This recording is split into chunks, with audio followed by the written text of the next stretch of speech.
Well, we're excited about the victory against a very good Navy football team. They challenge you for 4 quarters. Their scheme, their players, their coaches, they make you work for everything. And it's a difficult team to play.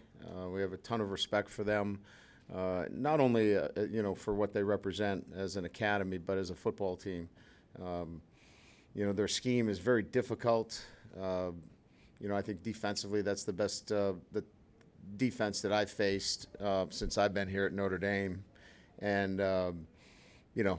again, I think Ken does a great job with Navy. So we're really excited about the win. Our kids put in a lot of time and effort, and our entire team, our game ball went to Rob Regan, who is the quarterback of our swag team that demonstrates the option, and they did a great job of preparing our defense. I thought our offense did a great job of controlling the football in the second half when we needed to really keep our defense off the field. So a lot of positive things that we got to work on. We had some good things in special teams and some not so good things in special teams that we've got to get better at. We had a great kick from Justin Yoons, which was a great momentum piece for us just before the half. We had a fumble recovery on a kickoff, and then we let a couple out that we got to get better at. So, some real positive things in special teams and some things that we got to work on. All in all, good victory. So, with that, I'll open up to questions.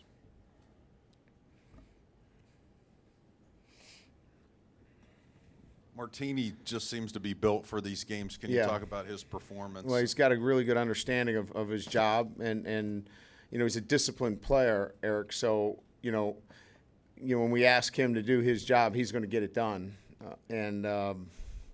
He just fits really well with the scheme that we're employing, and so it's just a really good fit. Very disciplined. He trusts, what we're asking him to do, and again, is one of the 11 guys out there that makes it work for us. And Matthias Farley, you kind of plugged him in pretty early. Yeah. Can you talk about why you did that and what you got out of him? Well, him and Max were going to be interchangeable for us, and we felt like we went with Matthias, and we could have gone either way with that. And we gave Max the chance to start, and we wanted to see Matthias too. And then as the game kind of unfolded, we just stayed with Matthias. But both of them practiced hard all week. It was really just probably a little bit of a preference with a veteran player, more so than anything else. Coach, two-part question. First half, they had 97 yards rushing on 11 carries at the fullback position. Second half, 37 yards on 10 carries. What was it that was giving you some issues in the first half, and what was the adjustment in the second half? Was it execution, scheme? What was going on there? Well, both. We couldn't get to the fullback. The fullback was hitting wider than we couldn't get our backer. We couldn't get our five technique down. So consequently, when we tried to get into our front that put our Sam and our Will on the dive, we just couldn't get there. And they were not running it to Jalen. They were running it to James Onawalu's side. They obviously checked away from Jalen every time. And James was trying to get down to it, and he was getting knocked off. So we went with Grace in the second half, a bigger body, and he was able to get himself down onto that fullback a little bit better in the second half. So, it was a little bit of scheme and it was a little bit of execution. They keep prodding and looking for opportunities, to run their offense, and that was one of the areas where they thought that they could get the fullback through, and they did effectively, and then we made some adjustments at halftime. And with CJ, you guys were getting the ball to him in some different ways early in the game. Is that sort of a maturation of him in the offense, or was it something specific to what you saw from Navy? Well, Navy runs a lot of two-shell, so they're in a lot of two-shell, and it was really trying to find different ways to get him on the perimeter.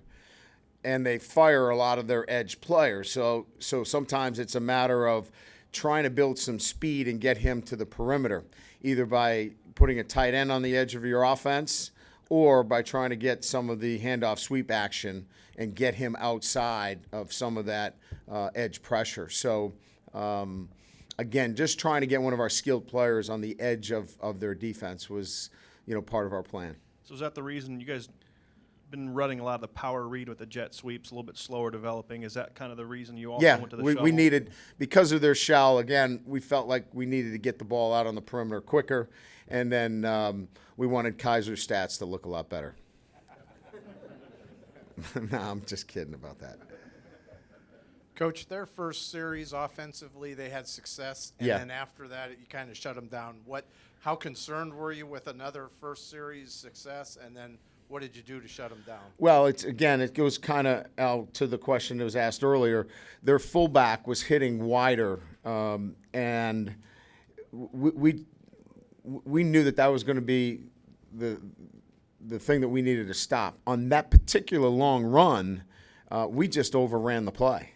We had our safety right there as an unblocked hat, and we simply did not execute. So the long run that they had, the quarterback, we were in a position where we just did not execute on that play.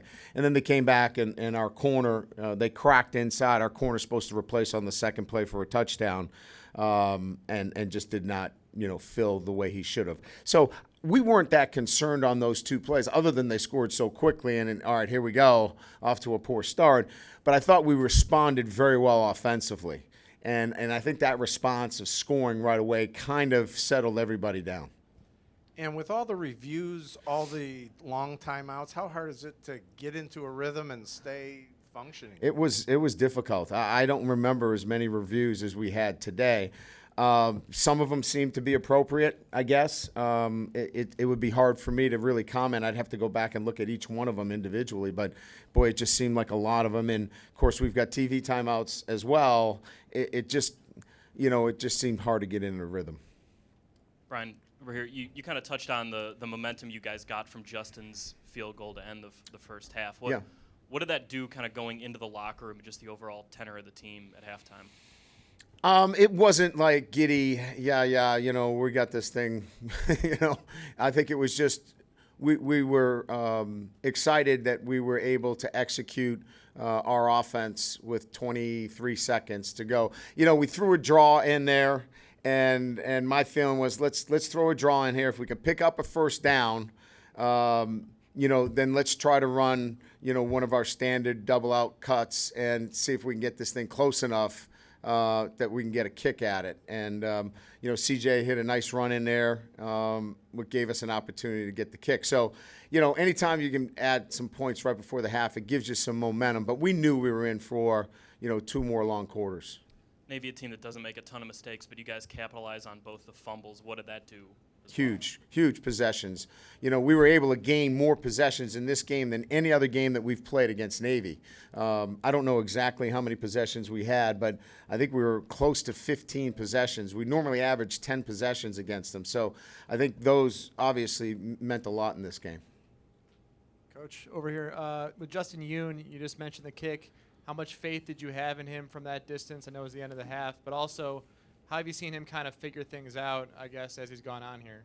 Well, I think it was a point of conversation here a couple of weeks ago, and I was very confident that we had straightened out some of his mechanics. And, he had a 45-yard kick down at Clemson. That was a big kick for us. This was a 52-yarder. Is that correct, Mike? 52-yarder and kicked it well. We knew what his distance was in pregame. We always established what we think his max distance was going that way. We had a little bit of a breeze there, and his max distance was right at that number. So we were confident that if the mechanics were good and the snap was good and the hold was good, that he could make it.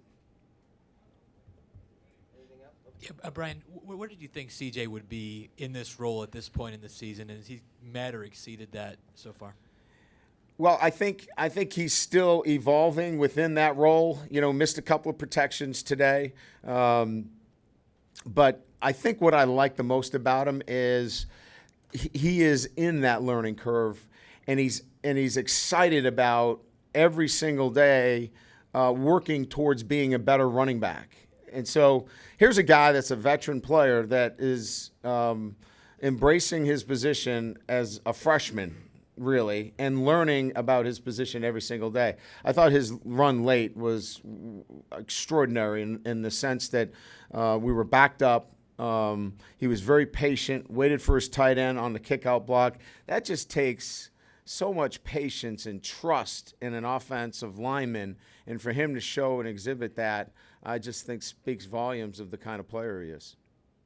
Right, now that the option's out of sight, out of mind, at least till next year. Thank gosh. How would you, I guess, evaluate the total work from the offseason with Bob Elliott to the scout team the last couple of weeks to the defense's overall response to facing Very two pleased. Very pleased. I think there's always things that we can work on to get better, but I think we've established something that I wanted to establish, and that is a base way of playing the option teams and something that we can carry with us and something that can be repeatable, that we can work on in the spring and keep our guys familiar with our system as we defend option. And I think that that's what we wanted to win both games. That was first and foremost. In whatever fashion, if we won by one, that would have been fine with me. And then have a system in place that's repeatable and that we can come back to each and every year. You ever in your career given a game ball to a scout team player? I can't remember one, but I was sure happy to give one to him. That's for certain. Brian, right here. Yeah. A lot of times when adversity hits on the field, you guys really have a quick response, whether it's go down early or being aggressive right before halftime. Just the ability to turn around things quickly with a positive response. Where's that come from? Is it leadership, maturity? Where's that team come from on this team? Because it's shown up in multiple games. Yeah, I would agree with the kind of personalities that we have, the leadership. They do not, they don't carry that with them very long. They have, they have one or two ways to Dom, come on in. Dom, come on in. That's Dominic Raiola. He's one of our graduate assistants. He's a heck of a guy. He'll be running the hill tomorrow. So they just have a resiliency to them. But I would say, to answer your question specifically, they just have a way of getting back to work quickly. They don't. Every time there's been any kind of sense of adversity, they go right back to work. If somebody got hurt, they get back to work. If there was like in our loss to Clemson, there was a great deal of disappointment, but they were so professional this week in the manner that they went back to work. And I think that has everything to do with the kind of leaders we have in the locker room. Brian, building off that, coming off the loss, did you get the response you wanted from the guys, not only during the week, but also today, that you wanted to see? We beat a very good team by 17 points. I think that's a validation.